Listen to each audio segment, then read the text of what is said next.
अस्सलाम वालेकुम। आज मैं आपके साथ बहुत ही मज़ेदार लज़ीज़ कोफ्तों की रेसिपी शेयर करने लगी हूँ। और ये कोफ्ते की बॉल्स जो मैं आपको बनाना बताऊँगी बिल्कुल भी करी में डिज़ॉल्व नहीं होंगे। आप इन बॉल्स को 1 महीने के लिए बनाकर फ्रीज़ कर सकते हैं। तो चलिए हम रेसिपी की तरफ चलते हैं। यहाँ मैंने 6 स्लाइसेस ब्रेड लिए हैं, क्योंकि मैं 1 केजी बोनलेस चिकन लूँगी, उसके हम बॉल्स बना के रखेंगे। आधी को हम यूज़ करेंगे और आधी का जो है हम करी के अंदर यूज़ करेंगे। मैं आपको आगे करी बनाना बताऊंगी। देखिए इस तरीके से मैंने इसके क्रम्स बना लिए हैं। फ्रेश ब्रेड ली थी मैंने। इसके बाद मैं इसके अंदर स्पाइसेस ऐड करूँगी। 6 हरी मिर्चें हम इसके अंदर डालेंगे। साथ ही 1 टीस्पून मैंने डाला है सॉल्ट, 1 टीस्पून के करीब रेड चिली पाउडर, 1 टीस्पून गरम मसाला, 1 टीस्पून के करीब ही डाल रही हूँ धनिया पाउडर इसमें। और साथ ही साथ आधी गड्डी लिया है मैंने यहाँ पर धनिया, फ्रेश धनिया लिया है। और साथ में 1 मीडियम साइज़ चॉप कर ली थी मैंने अनियन, ये मैं इसमें प्याज डालने लगी हूँ। ये डालने के बाद हम इसे मिक्स कर लेंगे। मिक्स करने के बाद ये देखिएगा कि इसलिए मैं इसे पहले मिक्स करती हूँ कि इसका रिज़ल्ट बहुत अच्छा आता है। आप भी यही फॉलो कीजिएगा जो मैं टिप्स आपको बता रही हूँ, तो A1 रिज़ल्ट आएगा। अब मैं इसमें 1 केजी बोनलेस चिकन ऐड करूँगी।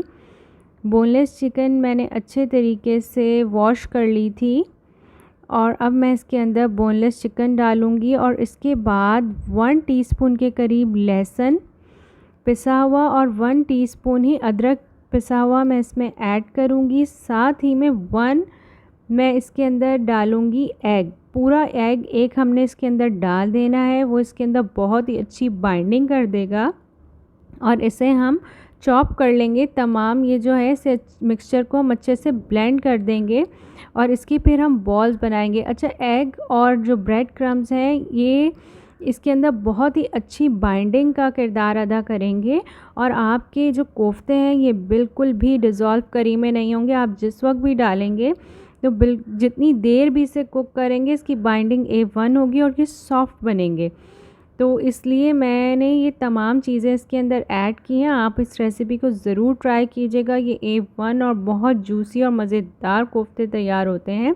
अब मैं इनकी बॉल्स बना रही हूँ। इनकी बॉल्स बना के मैं रख लूँगी। आप इन बॉल्स को बनाकर 1 मंथ के लिए आराम से फ्रीज़ कर सकते हैं। देखिए तमाम बॉल्स तैयार हैं।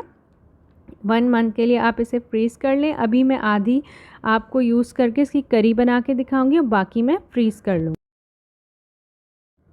यहाँ पर मैंने एक बोल लिया है, इसके अंदर मैं 1.5 कप के करीब दही ऐड करूँगी। 1.5 कप दही मैंने इसलिए लिया है ताकि करी हमारी बहुत अच्छी तैयार हो और मसाला A1 सा बने हमारा। और दही बिल्कुल भी खट्टा होना नहीं चाहिए, दही मीठा होना चाहिए। यहाँ 3 मैंने मीडियम साइज़ प्याज लिए थे, उसे लाइट ब्राउन किया है, बहुत ज़्यादा डार्क ब्राउन नहीं करना। अगर डार्क ब्राउन होगा तो हमारा कड़वा सा करी तैयार होगी, बिल्कुल भी अच्छी तैयार नहीं होगी। अब मैं इसे हैंड ब्लेंडर की मदद से ब्लेंड कर लूँगी और फिर हम इसे करी के अंदर डालेंगे तो A1 रिज़ल्ट आएगा हमारी करी। यहाँ पैन में मैं 1/2 कप के करीब मैंने डाला है ऑयल। ऑयल के अंदर मैं 1/2 टीस्पून के करीब ही डालूँगी हल्दी पाउडर। हल्दी पाउडर पहले डालने से बहुत ही प्यारा सा कलर आ जाएगा करी का और बहुत ही अच्छा अरोमा आएगा और आप देखिएगा एंड में कितना खूबसूरत सा रेड सा कलर आएगा। अब मैं डालने लगी हूँ 1 टीस्पून के करीब मैंने यहाँ लाल मिर्च का पाउडर डाला है और साथ ही मैं अदरक का पेस्ट डाल रही हूँ 1 टीस्पून और 1 टीस्पून ही लहसुन का पेस्ट मैंने इसमें ऐड किया है। इसके बाद मैं इसके भूनूंगी, हल्का सा हम इसे फ्राई करेंगे ताकि कच्चापन इन दोनों लहसुन और अदरक का ख़त्म हो जाए। इसके बाद मैं इसमें थोड़ा सा डालने लगी हूँ 1/2 टीस्पून के करीब ही धनिया पाउडर।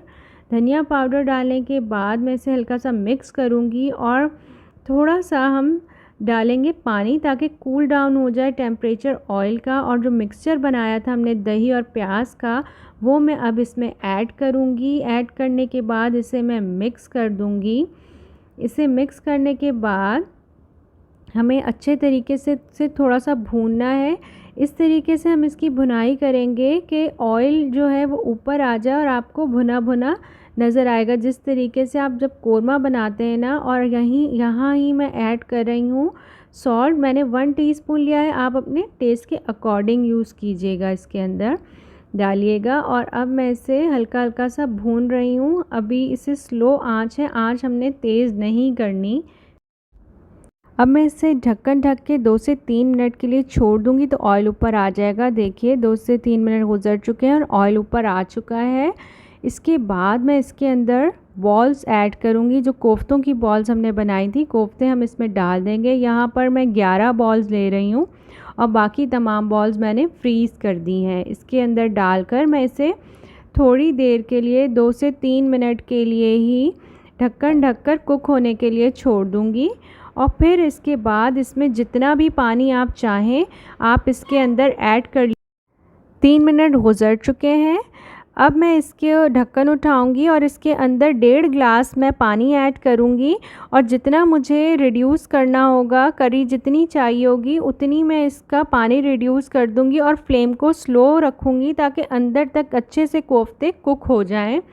और 5 मिनट के लिए मैं इसे कुक करूंगी स्लो फ्लेम के ऊपर। देखिए 5 मिनट गुजर चुके हैं और कोफ्ते हमारे बिल्कुल रेडी है। अब मैं हाफ़ टी स्पून के करीब इसके ऊपर स्प्रिंकल करूंगी गरम मसाला और कटा हुआ धनिया मैं इसके ऊपर डालूंगी। आप गार्निशिंग के लिए हरी मिर्चें कटी हुई और अदरक कटी हुई भी इस्तेमाल कर सकते हैं, वो भी बहुत अच्छा फ्लेवर ऐड ऑन कर देती हैं कोफ्तों के अंदर और बहुत ही लजीज लगती हैं। देखिए हमारे मज़ेदार लजीज से कोफ्ते तैयार हैं। अगर आपको मेरी रेसिपी पसंद आई हो तो इसे लाइक कीजिए, मेरे चैनल को सब्सक्राइब कीजिए, अपने फैमिली फ्रेंड्स में शेयर कीजिए। अल्लाह हाफ़िज़।